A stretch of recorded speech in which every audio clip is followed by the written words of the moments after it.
السلام عليكم ورحمه الله تعالى وبركاته. كي دايرين؟ لاباس عليكم؟ ان شاء الله يلقاكم هذا الفيديو هذا في احسن الاحوال يا ربي، فرحانين ناشطين وبصحه مزيانه ان شاء الله. اول حاجه بغيت نبارك لكم العواشر ونقول لكم عواشكم مبروكه، تخلي عليكم بالصحه والسلامه وطول العمر والزياده في الرزق ان شاء الله.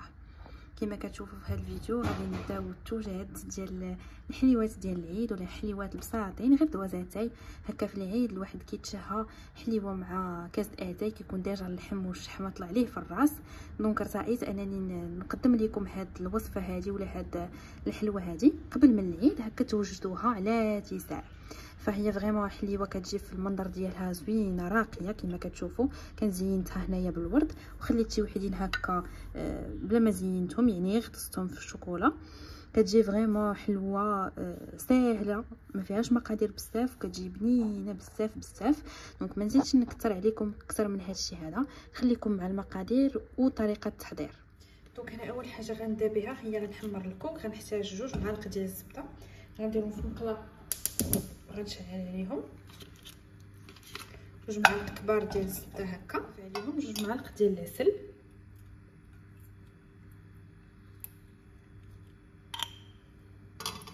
وغادي نخليهم يذوبوا مزيان. تقريبا 2 معالق ديال الماء حتى 3 باش هذاك الكوك ما ينشفش لينا، يعني ما يتحرقش لينا هو كيتكاراميليزا. هاد الخلطه هذه غادي نديروها باش نكاراميليزيو الكوك ديالنا.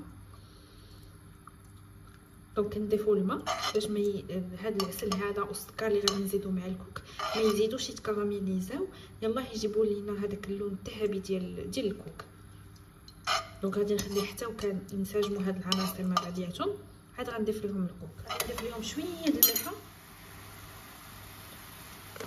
دابا غادي نضيف ها هو عندي كاس ديال العنبه ديال الكوك، وغادي نضيف نص كاس ديال السكر سنيده. هاد المكونات هادو نبقى يعني كنحرك فيهم مزيان حتى هاد الكوك هذا كيولي اللون ديالو ذهبي.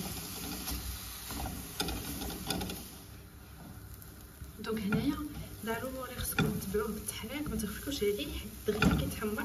هانتوما كما شفتوا تحتاني دغيا كيتحمر، تبقاو هكا بالتحريك حتى توصلوا لداك اللون الذهبي اللي بحال الرمله. حنا قريبين نوصلوا ليه. غادي نزيد غير نخليه مازال واحد شي شويه. نتوما اذا كنتو غادي تحيدوه مباشره من المقله فماشي مشكل توصلوا لداك اللون اللي بغيتو عاد تحيدوه، سينو كنتو غادي تخليوه هكا في المقله كتبقى شاده السخونيه. دونك ضروري ما تبقاو تحركوه حتى يبرد تماما.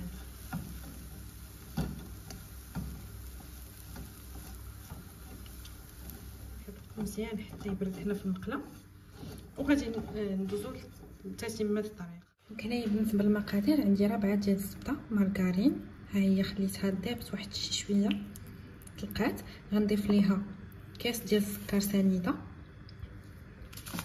وساشيه ديال الفاني،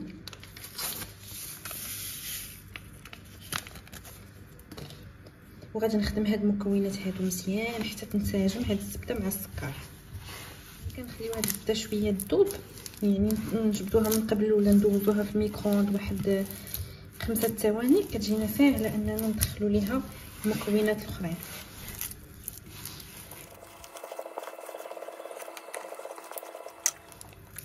غنضيفوا ليهم كاس لاروب ديال الزيت النباتيه، وغنستمروا في الخلط بحال هكا حتى تولي لنا كريمه. بيضه كامله، وغادي نضيف دابا الكوك اللي كنت ديجا محمره من قبل.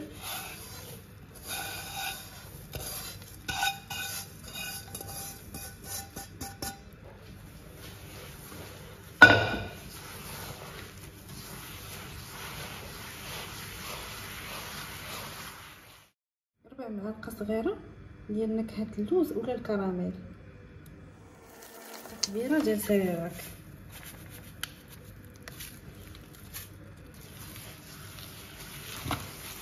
غادي نركو هاد المكونات هكا مزيان. انا هنا عبرت 500 غرام وغنبقى نضيفها بشويه بشويه. غادي نضيف ليها خماره ديال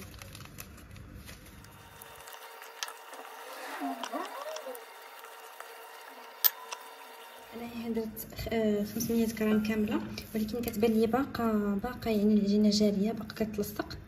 دونك انا غادي نزيد ليها واحد شويه.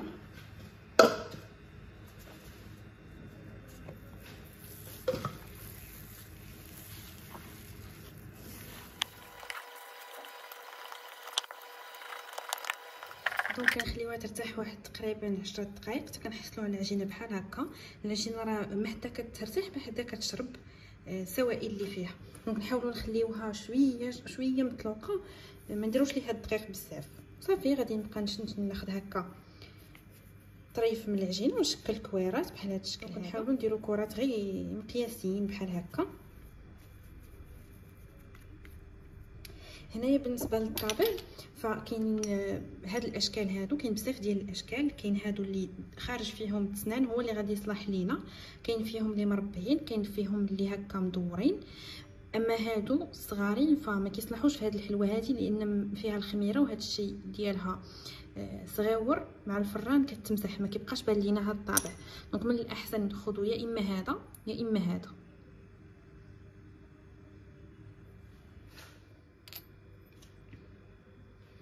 هنا كنجي نديرو في الدقيق بحال هكا ونطبع به فوق الحلوه ونضغط مزيان حتى كنحصل على هذا الشكل هذا.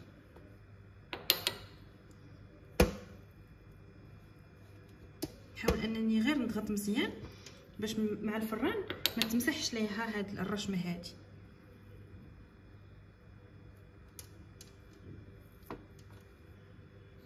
كندخلوهم للفران على عافيه تكون مهيله ومشعلين غير من تحت منهم حتى كيتحمروا.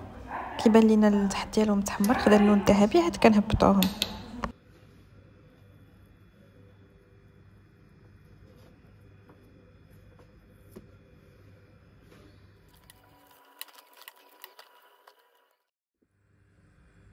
دونك هنا من بعد ما طابو خليتهم حتى بردوا. هانتوما شفتوا كيتحمروا من التحت ومن الفوق كياخذوا هذا اللون الذهبي كامل بهم. في الطياب ديالهم راه كما قلت لكم كنخليهم حتى العافيه تحت منهم حتى كيتحمروا كيشدوا هذا اللون وراه كيتحمروا حتى من الفوق. ديك الساعات بغيتوا تزيدوا تهبطوهم ياخذوا هذه اللمعه الذهبيه مازال تقدروا تهبطوهم لتحت. دونك هنايا بالنسبه للتزيين فانا تقدروا تخليوهم هكا عاديين ولا ترشوا عليهم سكر ثقيل عفوا من الفوق. انا غادي ندير نص فيه هكا شوكولا ابيض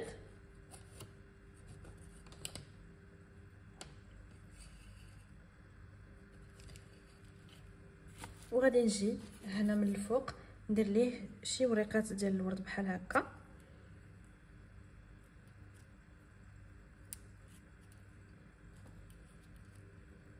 بهذا الشكل هذا.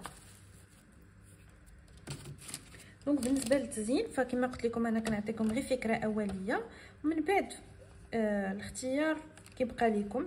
تقدروا ديروا هكا تخليوها غير هكا نيت ولا ديروا ليها فيرميسيل من الفوق ولا اللوز مهرمش ولا بيستاش مهرمش.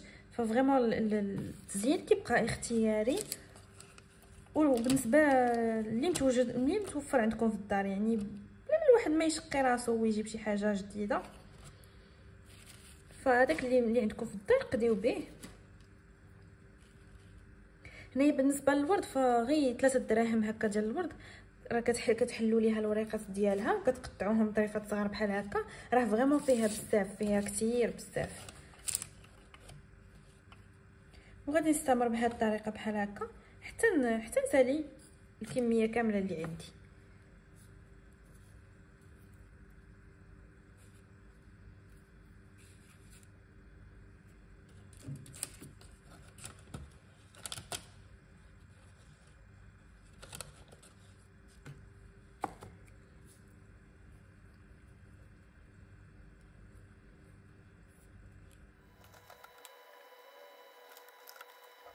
دونك وصلنا لنهايه الفيديو ديال نهار اليوم. كنتمنى ان هذه الحلوه تكون نالت الاعجاب ديالكم وهذا الاقتراح هذا يعجبكم وتوجدوه ان شاء الله للعيد.